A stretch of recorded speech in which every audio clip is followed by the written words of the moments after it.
അമേരിക്കയുമായുള്ള സംഘർഷങ്ങൾക്കിടയിൽ US. സൈനിക കേന്ദ്രങ്ങൾ നിരീക്ഷിക്കാൻ ഇറാൻ ചൈനീസ് നിർമ്മിത ഉപഗ്രഹം ഉപയോഗിച്ചു എന്ന തരത്തിലുള്ള റിപ്പോർട്ടുകളാണ് പുറത്തുവരുന്നത്. ചൈനീസ് കമ്പനിയായ എർത്ത് ഐ വികസിപ്പിച്ചെടുത്ത TEE-01B എന്ന ഉപഗ്രഹം ഇറാൻ റവല്യൂഷണറി ഗാർഡ് കോർപ്സ് ഉപയോഗിച്ചു. കഴിഞ്ഞ വർഷം രഹസ്യമായി കൈമാറ്റം ചെയ്ത ഈ ഉപഗ്രഹം പശ്ചിമേഷ്യയിലെ യു.എസ്. നീക്കങ്ങൾ നിരീക്ഷിക്കുന്നതിൽ നിർണായക പങ്കുവഹിച്ചതായാണ് റിപ്പോർട്ടുകൾ. ഉപഗ്രഹങ്ങൾ ഭ്രമണപഥത്തിൽ എത്തിയ ശേഷം മാത്രം കൈമാറുന്ന ചൈനയുടെ സ്ഥിരം രീതിയിലൂടെയാണ് ഇറാൻ ഈ ഉപഗ്രഹം സ്വന്തമാക്കിയതെന്നാണ് റിപ്പോർട്ടുകൾ. ഇതിനു പുറമെ ബീജിംഗ് ആസ്ഥാനമായുള്ള എംപോസാറ്റ് എന്ന കമ്പനിയുടെ ആഗോള ഗ്രൗണ്ട് സ്റ്റേഷൻ ശൃംഖല ഉപയോഗിക്കാനുള്ള അനുമതിയും ഇറാന് ലഭിച്ചു. അമേരിക്കൻ സൈനിക താവളങ്ങളുടെ കൃത്യമായ സ്ഥാനവും വിവരങ്ങളും ശേഖരിക്കാൻ ഈ സംവിധാനങ്ങൾ ഇറാനെ സഹായിച്ചെന്നാണ് റിപ്പോർട്ടിൽ പറയുന്നത്. സൗദി അറേബ്യയിലെ പ്രിൻസ് സുൽത്താൻ എയർബേസ്, ജോർദാനിലെ മുവാഫഖ് സാൽത്തി എയർബേസ്, ബഹ്റൈനിലെ യു.എസ്. 5ാം നേവി ഫ്ലീറ്റ് ആസ്ഥാനം എന്നിവയുൾപ്പെടെയുള്ള തന്ത്രപ്രധാന കേന്ദ്രങ്ങളുടെ ദൃശ്യങ്ങൾ ഈ ഉപഗ്രഹം പകർത്തിയെന്നാണ് വിവരം. മാർച്ചിൽ പ്രിൻസ് സുൽത്താൻ എയർബേസിനു നേരെ നടന്ന ആക്രമണത്തിൽ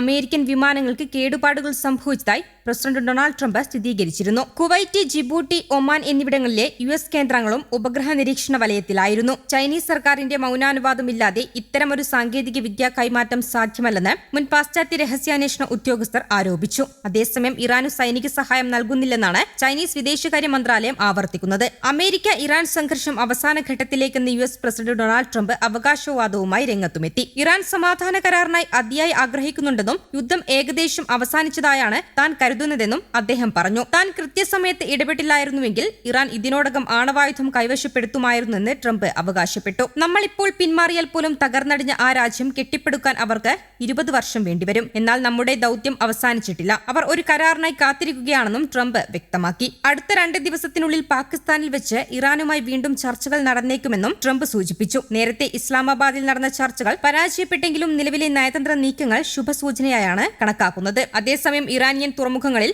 അമേരിക്ക ഏർപ്പെടുത്തിയ നാവിക ഉപരോധം തുടരുകയാണ്. ഇത് കടൽക്കൊള്ളയാണെന്നാണ് ഇറാൻ ആരോപിക്കുന്നത്. സമ്മർദ്ദതന്ത്രങ്ങളിലൂടെ ഇറാനെ ചർച്ചാമേശയിൽ എത്തിക്കാനാണ് വാഷിംഗ്ടണിന്റെ നീക്കം. യുറേനിയം സമ്പുഷ്ടീകരണം എത്ര കാലത്തേക്ക് നിർത്തിവെക്കണം എന്നതിലാണ് നിലവിൽ തർക്കം തുടരുന്നത്. 20 വർഷത്തേക്ക് പദ്ധതി നിർത്തിവെക്കണമെന്ന് അമേരിക്ക ആവശ്യപ്പെടുമ്പോൾ 5 വർഷത്തെ ഇളവാണ് ഇറാൻ ചോദിക്കുന്നത്. അതേസമയം പതിറ്റാണ്ടുകളെ യുദ്ധം തുടരുന്ന ഇസ്രായേലും ലെബനനും നേരിട്ടുള്ള ചർച്ചകൾക്ക് ധാരണയായിട്ടുണ്ട്. യു.എസ്. സ്റ്റേറ്റ് സെക്രട്ടറി മാർക്കോ റൂബിയോയുടെ മധ്യസ്ഥതയിലാണ് ഈ നീക്കം നടക്കുന്നത്. എന്നാൽ ഹിസ്ബുള്ള അതിനെ എതിർക്കുകയും ഇസ്രായേലിന് നേരെ റോക്കറ്റ് ആക്രമണം തുടരുകയും ചെയ്യുന്നത് ആശങ്കയുണ്ടാക്കുന്നു. ട്രംപ് ഇറാനുമായി ഉണ്ടാക്കിയ 2 ആഴ്ചത്തെ വെടിനിർത്തൽ അടുത്ത ബുധനാഴ്ച അവസാനിക്കാനിരിക്കെ അത് നീട്ടാനുള്ള സാധ്യത വർദ്ധിപ്പിക്കുകയാണ് ലക്ഷ്യം. എന്നാൽ യു.എസ്. ഉദ്യോഗസ്ഥർ പറയുന്നതനുസരിച്ച് ഇറാനിലെ യുറേനിയം പിടിച്ചെടുക്കാൻ സ്പെഷ്യൽ ഫോഴ്സുകളെ ഇറക്കുന്നത് യു.എസ്. ആലോചനയിലുണ്ട്. നീണ്ട കരയുദ്ധമല്ലെങ്കിലും മിന്നലാക്രമണത്തിലൂടെ പിടിച്ചെടുക്കുകയാണ് ലക്ഷ്യം. ഹോർമൂസ് കടലിടുക്കിന് സമീപമുള്ള പല ദ്വീപുകളിലും തീരപ്രദേശങ്ങളിലും ലാൻഡിംഗ് നടത്താനുള്ള പദ്ധതികളുമുണ്ട്. നിലവിൽ ഇറാൻ യുദ്ധത്തിനായി മേഖലയിലെത്തിയ യു.എസ്. സൈനികരുടെ എണ്ണം 50,000-ന് മുകളിലാണ്. 2003 ഇറാഖ് യുദ്ധത്തിന്റെ പശ്ചാത്തലം ഇത് വ്യക്തമാക്കുന്നു.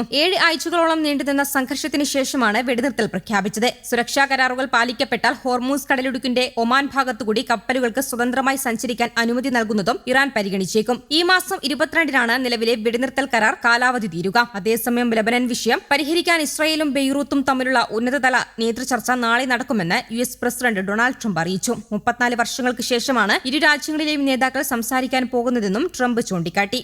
News desk Kerala Kaumudi.